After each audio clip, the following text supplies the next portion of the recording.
ഇനി മൂന്നാമത്തെ ഒരു ഇനം വരുന്നുണ്ട്. അത് മനുഷ്യൻ അല്ലാഹു സ്ഥാനമാനം ഉയർത്തിത്തരാനാണ്. ആദ്യം പറഞ്ഞത് പാപങ്ങൾ പൊറുക്കാൻ, രണ്ടാമത്തേത് ചെയ്തുപോയ തെറ്റുകൾക്ക് പ്രായശ്ചിത്തമായിട്ട്, മൂന്നാമത്തേത് അല്ലാഹു നമുക്കൊരു സ്ഥാനം ഉയർത്തിവെക്കാൻ തീരുമാനിച്ചു. ആ സ്ഥാനത്തേക്ക് എത്താൻ നമ്മൾ കർമ്മങ്ങൾ കൊണ്ടാവുന്നില്ല. എന്നാൽ അല്ലാഹു സുബ്ഹാനഹു വ തആല ആ കർമ്മങ്ങൾ ചെയ്തുകൊണ്ട് എത്തേണ്ട സ്ഥാനത്തെത്താൻ കർമ്മങ്ങളില്ലാതെ രോഗങ്ങളെ കൊണ്ട് അല്ലാഹു നമ്മെ അങ്ങോട്ട് എത്തിക്കുമത്രേ.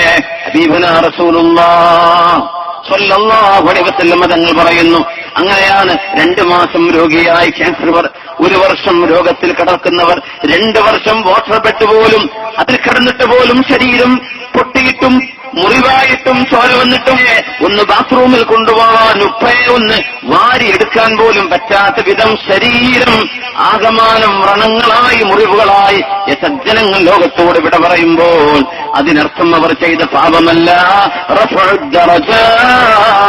ഒരു 200 കൊല്ലം കൊണ്ട് ചെയ്യാൻ 1 കൊല്ലം സഹിക്കുന്ന വേദന കൊണ്ട് അല്ലാഹു അവർക്ക് നൽകുകയാണെന്ന് ഹബീബുനാ റസൂലുള്ളാഹ്. ഈ 3 രീതിയിലാണ് പരീക്ഷണങ്ങൾ വരുന്നത്. നിന്റെ കാവൽ ഞങ്ങൾക്ക് നൽകണേ തമ്പുരാനെ. പരീക്ഷണങ്ങളുടെ ഏറ്റവും വലിയ പരീക്ഷണം പരലോകത്തിന്റേത്. ദുനിയാവിലെ പരീക്ഷണം അഷ്റഫുൽ ഖൽഖ് തങ്ങൾക്ക് വന്നിട്ടുണ്ടെങ്കിൽ നമുക്ക് വരാൻ പാടില്ലെന്ന് ആര് പറയും? നമുക്ക് വേണ്ടെന്ന് പറയാൻ എന്ത് അവകാശം? അല്ലാഹുവേ, അല്ലാഹുമ്മ ഖഫിഫ് അന്നാ, അല്ലാഹുക്ക് പരീക്ഷണങ്ങൾ ലഘുവാക്കി തരണേ തമ്പുരാനെ. ഹബീബിന് പ്രയാസം വരുമ്പോ ഹബീബിന്റെ രീതി എങ്ങനെയായിരുന്നു? മുത്തനബി ഞങ്ങൾക്ക് ബുദ്ധിമുട്ട് വരുന്നതാണ് ചെയ്തിരുന്നത്. സ്വഹാബികൾ പറയുകയാണ്, കാന റസൂലുള്ളാഹി സ്വല്ലല്ലാഹു അലൈഹി വസല്ലം ഇദാ അസാബതുഹു കർബ, നബി ഞങ്ങൾക്ക് എന്തെങ്കിലും ഒരു പ്രയാസം വന്നാൽ അക്സറ മിൻ മസ്സി ലിഹ്യതി, നബിയുടെ താടി നബി ഞങ്ങൾ ഇങ്ങനെ തടവിക്കൊണ്ടിരിക്കുമത്രേ. പ്രയാസം വരുമ്പോ സ്വഹാബത്തിന് എങ്ങനെ അറിയാം? ഹബീബ് താടി ഇങ്ങനെ തടവും, താടിങ്ങനെ തടവി നോക്കും. താടിയിലൂടെ കൈ ഇങ്ങനെ അനക്കും.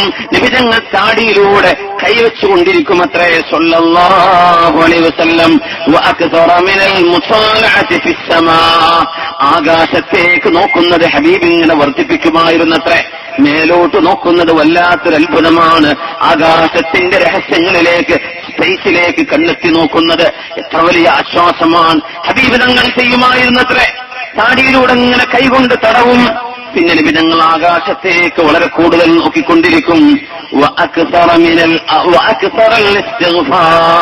നിബിതങ്ങൾ അസ്തഗ്ഫിറുല്ലാഹ് എന്ന് വർദ്ധിപ്പിക്കുകയും ചെയ്യും. അല്ലാഹുവേ മാപ്പ് തരണേ എന്ന് ആരായി പറയുന്നത്? قد غفر الله لك ما تقدم من ذنبك وما تأخر. എല്ലാ പാപങ്ങളും ഹബീബായ തങ്ങൾക്ക് അല്ലാഹു മറയിട്ട് കൊടുത്ത പാപങ്ങളില്ലാത്ത മഅ്സൂമായ നബിയാണ്. അല്ലാഹുവേ പുറത്തു തരണേ, അല്ലാഹുവേ മാപ്പ് തരണേ എന്ന് ഹബീബിന് വിഷമം വരുമ്പോൾ അങ്ങനെയാണ് ചെയ്തിരുന്നതെന്ന് റസൂലുള്ളാഹി തങ്ങൾ സ്വല്ലല്ലാഹു അലൈഹി വസല്ലം തങ്ങളുടെ വിഷയങ്ങൾ ഉദ്ധരിക്കുമ്പോ സ്വഹാബികൾ പറഞ്ഞിട്ടുണ്ട്, അല്ലാഹു നമുക്ക് പ്രയാസങ്ങളൊക്കെ ലഘുവാക്കി തരട്ടെ. എത്രയോ പ്രയാസമുള്ള ആളുകള് ദ്വാരക്കാനുള്ള വസിയത്തുകൾ ഒരുപാട്.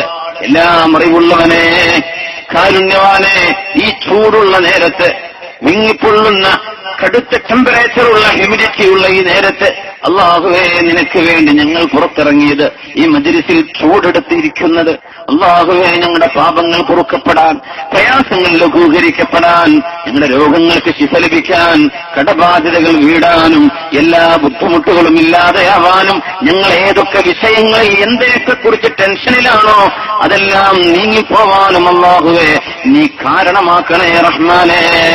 ആമീൻ യാ റബ്ബൽ ആലമീൻ. ഹബീബുനാ റസൂലുള്ളാഹി സ്വല്ലല്ലാഹു അലൈഹി വസല്ലം തങ്ങൾ പറയുമായിരുന്നു, ദഅവതു അഖീ ദിന്നൂൻ, എന്റെ സഹോദരനായ യൂനുസ് ഇബ്നു മത്ത എന്ന് പറഞ്ഞ പ്രവാചകൻ യൂനുസ് നബി അലൈഹിസ്സലാം 40 ദിവസമാണ് ഫൽതഖമഹുൽ ഹൂതു വഹുവ മുലീം,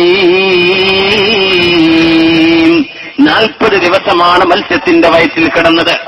ഇന്ന് മുങ്ങിക്കപ്പലുകളുള്ള ലോകമാണ്. കടലിന്റെ ഉള്ളിലേക്ക് ആഴ്ന്നിറങ്ങി ആഴ്ചകളോളം താമസിക്കാൻ കഴിയുന്ന, ഭൂമിയുടെ മുകളിലേക്ക് വരാതെ തന്നെ കടലിടുക്കിലേക്ക്, കടലിനുള്ളിലേക്ക്, സീബെഡിലേക്ക് പോയിട്ട് കടലിന്റെ ഉള്ളിൽ ഗവേഷണങ്ങളും പരീക്ഷണങ്ങളും നടത്തി ദിവസങ്ങളോളം കഴിഞ്ഞിട്ട് തിരിച്ചു വരാൻ കഴിയുന്ന അന്തർവാഹിനി കപ്പലുകൾ കണ്ടുപിടിച്ച കാലമാണിത്. എന്നാൽ അതിന്റെയൊക്കെ മുമ്പ് അല്ലാഹുവിൻ യൂനുസ് നബി അലൈഹിസ്സലാം നീനവായിൽ നിന്ന് കപ്പൽ കയറിപ്പോയി കടലിലേക്ക് എറിയപ്പെട്ട മഹാനായ പ്രവാചകൻ 40 ദിവസം ഒരു മത്സ്യത്തിന്റെ വയറ്റിൽ കിടക്കുമ്പോ എങ്ങനെ ജീവിച്ചിരുന്നു എന്ന് അത്ഭുതം കൂറുന്നവൻ 21-ാം നൂറ്റാണ്ടിന്റെ സംവിധാനങ്ങൾ കാണുമ്പോൾ സംശയം അപ്രസക്തമല്ലേ? അള്ളാഹുവിന്റെ ഖുദ്റത്ത് ആലോചിക്കുമ്പോൾ, അള്ളാഹുവിന്റെ കഴിവുകളെ സംബന്ധിച്ച് ആലോചിക്കുമ്പോൾ നമുക്കങ്ങനെ തുലനം ചെയ്യേണ്ടത് പോലുമില്ലല്ലോ. യൂനുസ് നബി നിന്നല്ലോ 40 ദിവസം മത്സ്യത്തിന്റെ വയറ്റിൽ, 40 ദിവസം കടലിന്റെ പുറത്തു വരാതെ കടലിന്റെ ഉള്ളിൽ. വനാദാ ഫിൽ ളുലുമാത്, ഇരുളുകളിലാണ് മഹാനായ പ്രവാചകൻ ദുആ ചെയ്തത്. ളുലുമാതാണ് ഖല്ലുൽ ജംഇ 3 മിനിമം ഇരുട്ടുകൾ അവിടെ ഉണ്ടായിട്ടുണ്ട്. രാവിന്റെ ഇരുട്ട്, കടലിന്റെ ഇരുട്ട്, മത്സ്യത്തിന്റെ വയറിന്റെ ഇരുട്ടിന്റെ ഉള്ളിൽ നിന്ന് യൂനുസ് നബി അലൈഹിസ്സലാം അല്ലാഹുവിനെ വിളിക്കുകയാണ്. ലാ ഇലാഹ ഇല്ലാ അൻത സുബ്ഹാനക ഇന്നി കുൻതു മിനൽ ളാലിമീൻ. കാരുണ്യവാനേ, നീയല്ലാതെ ആരാധിക്കപ്പെടാൻ ആരുമില്ല പടച്ചവനെ. അംബർ ഹൂത്ത് എന്ന് പറയുന്ന അംബർ വെയിലിന്റെ തിമിംഗലങ്ങളിൽ നീലത്തിമിംഗലമല്ല, അംബർ തിമിംഗലത്തിന്റെ ഉള്ളിലാണ് മഹാനായ യൂനുസ് നബി അലൈഹിസ്സലാം കടന്നിരിക്കുക എന്നാണ് അഭിപ്രായം. തിമിംഗലങ്ങളിൽ നീലത്തിമിംഗലത്തിന് ഒരു മനുഷ്യന് വിഴുങ്ങാനുള്ള തൊണ്ടയുടെ വിടുത്തില്ലത്രേ, ഒരു ഇഷ്ടികയുടെ അത്രയേ ഉള്ളൂവെന്ന് മറൈൻ ശാസ്ത്രം പറയുന്ന ആളുകൾ പറയാറുണ്ട്. എന്നാൽ അംബർ ഹൂത്തുണ്ടൽ ഹൂത്തുൽ അംബർ വെയിൽ തിമിംഗലങ്ങളിൽ അംബർ എന്നറിയപ്പെടുന്നത് ഒരു മനുഷ്യനെ വിഴുങ്ങാൻ കഴിയുന്ന തൊണ്ടയുടെ വികാസമുള്ളതാണ്. നീലത്തിമിംഗലത്തിന് മനുഷ്യനെ വിഴുങ്ങാനുള്ള അത്രയും വിടുത്തതിന്റെ തൊണ്ടയ്ക്കില്ലത്രേ. എന്തോ ആവട്ടെ, ഗൈബിയായ വിഷയമാണ്, നമ്മൾ അതിനെക്കുറിച്ച് ചർച്ച ചെയ്യുന്നില്ല. പക്ഷേ എങ്ങാനും പഠിക്കുന്ന വിദ്യാർത്ഥികളിൽ സംശയമുണ്ടെങ്കിൽ ഒരു ചെറിയ സമാധാനത്തിന് പറഞ്ഞത്,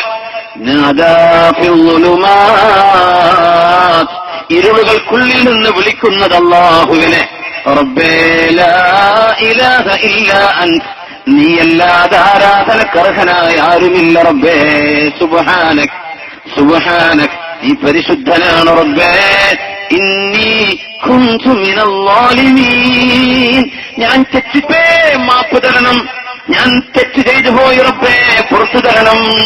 പ്രാർത്ഥന വരുമ്പോൾ ആകാശലോകത്തെ മാലാഖമാർ പറഞ്ഞു, സൗത്തും മഅറൂഫ്, നല്ല പരിചയമുള്ള ശബ്ദമാണ് റബ്ബേ, എവിടുന്നാണെന്ന് വരുന്നതെന്നറിയുന്നില്ല. ആ ദിക്റിന്റെ ശബ്ദം വരുമ്പോ ഇത് ഓതുന്ന ആളിന്റെ ശബ്ദം കേട്ട് പരിചയമുണ്ട്. ഖൗലും മഅറൂഫ് സൗത്തും മഅറൂഫ്, പരിചയമുള്ള ശബ്ദമാണ് റബ്ബേ, എവിടുന്നാണ് ദിക്റെന്നറിയില്ല എന്ന് മാലാഖമാർ പറഞ്ഞപ്പോൾ അല്ലാഹു മറുപടി പറഞ്ഞത്രേ, അതെന്റെ യൂനുസാണ്, യൂനുസ് ഇബ്നു മത്തായുടെ മകൻ യൂനുസ് നബി അലൈഹിസ്സലാം. തിമിംഗലത്തിന്റെ ഉള്ളിലാണ്, ഹൂത്തിന്റെ ഉള്ളിലാണ്. അവിടെ നിന്ന് പറയാൻ, അതേയോ റബ്ബേ, നിന്നെ സ്തുതി പറയുന്നതും ഞങ്ങൾ കേട്ടു റബ്ബേ, പക്ഷേ എവിടുന്നാണെന്ന് ഞങ്ങൾ അറിഞ്ഞില്ല, അത് പരിചയമുള്ള ഒരു ശബ്ദം തന്നെ. ഹബീബുനാ നബി തങ്ങൾ പറയുന്നു, മാ ദഅ ബിഹാ മക്റൂബുൻ ഇല്ലാ കശഫല്ലാഹു ബിഹാ കുർബത. ഈ പ്രാർത്ഥന ആരെങ്കിലും ചൊല്ലുകയാണെങ്കിൽ അവരുടെ പ്രയാസം ഏതാണോ മനസ്സിൽ കരുതി ദുആ ചെയ്യുന്നത്, ഏതൊരു പ്രയാസം നീങ്ങാനാണോ അവർ നിയ്യത്ത് ചെയ്ത് പറയുന്നത്, ആ പ്രയാസം നീങ്ങുക തന്നെ ചെയ്യും. അതെന്റെ സഹോദരൻ നൂൻ, മത്സ്യത്തിന്റെ ആളെന്ന് നിബിധങ്ങൾ വിളിച്ച യൂനുസ് നബിയുടെ ദുആയാണ്. ലാ ഇലാഹ ഇല്ലാ അൻത സുബ്ഹാനക ഇന്നി കുൻതു മിനൽ ളാലിമീൻ. അത് മഴ പെയ്യാനാണ്, ഞങ്ങൾ ശരിയാവാൻ, അവരുടെ പഠനം നന്നാവാൻ, സ്വഭാവം നന്നായി കിട്ടാൻ എന്തിനാണോ നിയ്യത്ത് ചെയ്യുന്നത്, ആ പ്രയാസം ഈ എന്റെ സഹോദരൻ ദുന്നൂനിന്റെ. എന്നാൽ യൂനുസ് നബി എന്ന് പറയുന്നത് ഖുർആൻ വിളിച്ച പേരാണത്. മത്സ്യത്തിന്റെ ആൾ, ദുന്നൂൻ ആരെങ്കിലും ദുആ ചെയ്താൽ മാ ദഅ ബിഹാ മക്റൂബുൻ ഇല്ലാ കശഫല്ലാഹു ബിഹാ കുർബത. അതുകൊണ്ട് നമ്മൾ പഠിച്ചെടുക്കുക, പ്രയാഗിക്കാൻ കഴിയില്ല, ഇതുവരെ ഒരു ബുദ്ധിമുട്ടുണ്ടായില്ല എന്ന് പറയുന്നവർ, ഇതുവരെ കച്ചവടം റാഹത്താണ്, ജോലി റാഹത്താണെന്ന് പറയുന്നവർ അറിയണേ, ഒരു സമയം വരും, ഒരു നേരം വരും, ഉറപ്പാണ്. ലനബ്ലുവന്നകും, പരീക്ഷണം ഉറപ്പാണ്. പരീക്ഷണമില്ലാതെ ജീവിക്കാൻ കഴിയില്ല. അതുകൊണ്ട് ബി ബോൾഡ്, നമ്മൾ അതിന് റെഡിയായിരിക്കണം, അത് റിസീവ് ചെയ്യാൻ റെഡിയായി നിൽക്കുക. ഈ ദുആ പഠിച്ചു വെക്കുക. പ്രയാസമുള്ളവൻ അല്ലാഹുവിലേക്ക് തിരിയുന്ന പോലെ ആരെങ്കിലും റബ്ബിലേക്ക് തിരിയുന്നുണ്ടോ? അസുഖമുള്ളവൻ ഇരുന്ന് ദുആ ചെയ്യുന്ന പോലെ മഹാന്മാരായ മഹാമുകളിൽ അല്ലാഹുവിന്റെ സച്ചരിതരായ മഹത്തുക്കളുടെയൊക്കെ സന്നിധാനങ്ങളിൽ, അവരുടെ ഇബാദത്തിന്റെ സ്ഥലങ്ങളിൽ അവർ മറവ് ചെയ്യപ്പെട്ട് കിടക്കുന്ന പരിശുദ്ധമായ മസാറുകൾ, അഷ്റഫുൽ ഖൽഖ് തങ്ങൾ പറഞ്ഞ ഹറമുകൾ, അംബിയാഇന്റെ സ്ഥാനങ്ങൾ, സ്വാലിഹീങ്ങളുടെ സദസ്സിൽ, ദിക്റിന്റെ മജ്ലിസിൽ, സ്വലാത്തിന്റെ മജ്ലിസിലൊക്കെ ഇരുന്നിട്ട് ദുആ ചെയ്യുന്നവരിൽ ബഹുഭൂരിഭാഗം ആരാൻ? സങ്കടപ്പെടുന്നവരെ, പ്രയാസപ്പെടുന്നവരെ, വിഷമുള്ളവരെ, നല്ല ആരോഗ്യത്തോടെ നടക്കുന്നവരാരെങ്കിലും ഒരു പ്രയാസമുള്ളവൻ ദുആ ഇറക്കുന്ന ദുആഇന്റെ ഡെപ്ത്, ആഴം മറ്റുള്ളവരുടെ പ്രാർത്ഥനയ്ക്ക് കാണാൻ കഴിയില്ല. അല്ലാഹുവിലേക്ക് ഒരു വേള നമ്മളെ കൊണ്ടുപോകാനാവണം. അല്ലാഹു നമുക്ക് രോഗങ്ങൾ തരുന്നത് അത്രേ. അങ്ങനെയാണ് വലിയൊരു ബിസിനസ്സുകാരൻ ഇന്നലെ രാത്രി ഞാൻ ഇങ്ങോട്ട് യാത്ര ചെയ്യാൻ വേണ്ടി നിൽക്കുമ്പോൾ അത് ചെറിയൊരു പ്രയാസത്തിലാണ്.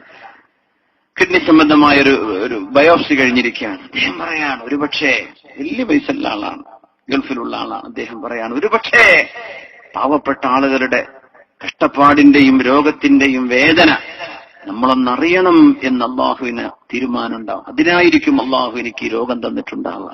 അപ്പോഴല്ലേ നമുക്ക് അവരൊക്കെ സഹായിക്കാൻ തോന്നൂ. ഒരുപാട് നന്മ ചെയ്യുന്ന ആളാണ്. 40 വയസ്സോ അതിൽ താഴെയോ പ്രായമുള്ള ചെറുപ്പക്കാരൻ, വലിയ ബിസിനസ് സംരംഭങ്ങളുള്ള ആൾ. അല്ലാഹു അദ്ദേഹത്തിന് ശിഫ കൊടുക്കട്ടെ. അല്ലാഹുവേ നീ ശിഫ കൊടുക്കണേ റബ്ബേ, അല്ലാഹുവേ നീ ശിഫ കൊടുക്കണേ റബ്ബേ, ബിഹഖിസ്സായിലീന അലൈക അല്ലാഹുമ്മ ശ്ഫിഹി യാ റബ്ബ്. ശിഫ കൊടുക്കണേ പടച്ചവനെ. വളരെ പോസിറ്റീവായിട്ട് എടുക്കുന്നത്, വളരെ പോസിറ്റീവായിട്ട്. ഒരു വിഷമം അതിലില്ല, ഒരു വിഷമമില്ല. ചികിത്സിക്കാൻ എമ്പാടും സമ്പാദ്യമുണ്ട്, പക്ഷേ അല്ലാഹു തരുന്ന ശിഫയല്ലാതെ ഒരു ഡോക്ടർക്കും ശിഫ തരാൻ കഴിയില്ല. അത് അല്ലാഹു തന്നെ തരണം, അല്ലാഹു തന്നെ തരണം. പൈസ കൊണ്ടാവില്ല, പക്ഷേ അതൊരു നന്മയായിരിക്കും. അപ്പോഴല്ലേ നമ്മൾ അല്ലാഹുവിനെ ഓർക്കൂ എന്ന് പറഞ്ഞൊരു മറുപടി. അത്ഭുതത്തോടുകൂടെയാണ് അത് കേട്ടത്. അല്ലാഹുവേ എല്ലാ രോഗികൾക്കും എല്ലാവർക്കും നീ ശിഫ കൊടുക്കണേ തമ്പുരാനെ. റസൂലുള്ളാഹി സ്വല്ലല്ലാഹു അലൈഹി വസല്ലം തങ്ങൾ പറഞ്ഞ ദുആ നമുക്കൊന്ന് ഉറക്കെ ചൊല്ലി നോക്കാം. ലാ ഇലാഹ ഇല്ലാ അൻത സുബ്ഹാനക ഇന്നി കുൻതു മിനൽ ളാലിമീൻ. ലാ ഇലാഹ ഇല്ലാ അൻത സുബ്ഹാനക ഇന്നി കുൻതു മിനൽ ളാലിമീൻ.